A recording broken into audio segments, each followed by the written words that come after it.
Private space exploration isn't quite permissionless innovation. There are plenty of hoops to jump through if you want permission to shoot rockets into space.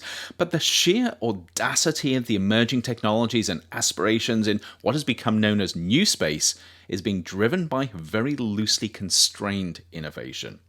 The companies and the mega entrepreneurs spearheading it aren't answerable to social norms and expectations. They don't have to have their ideas vetted by committees.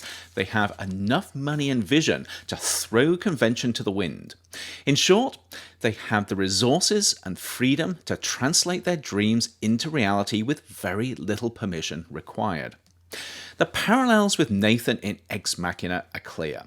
In both cases, we see entrepreneurs who are driven to turn their science fiction sounding dreams into science reality, and who have access to massive resources, as well as the smarts to work out how to combine these to create something truly astounding.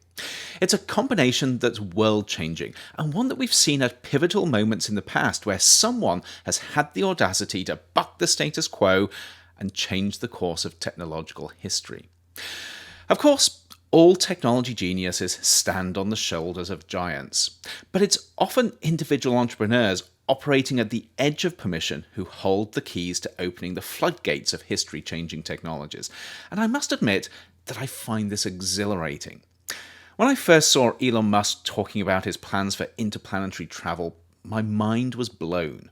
My first reaction was that this could be this generation's Sputnik moment, because the ideas being presented were so audacious and the underlying engineering was so feasible. This is how transformative technology happens, not in slow, cautious steps, but in visionary leaps.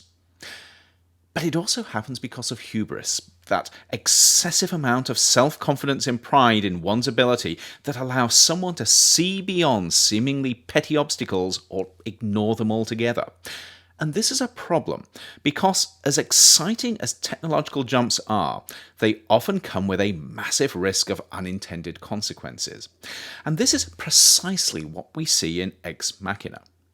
Nathan is brilliant, but his is a very one-dimensional brilliance. Because he is so confident in himself, he cannot see the broader implications of what he's creating and the ways in which things might go wrong. He can't even see the deep flaws in his unshakable belief that he is the genius master of a servant creation. For all the seductiveness of permissionless innovation, this is why the need to be checks and balances around who gets to do what in technology innovation, especially when the consequences are potentially widespread, and once out, the genie cannot be put back in the bottle.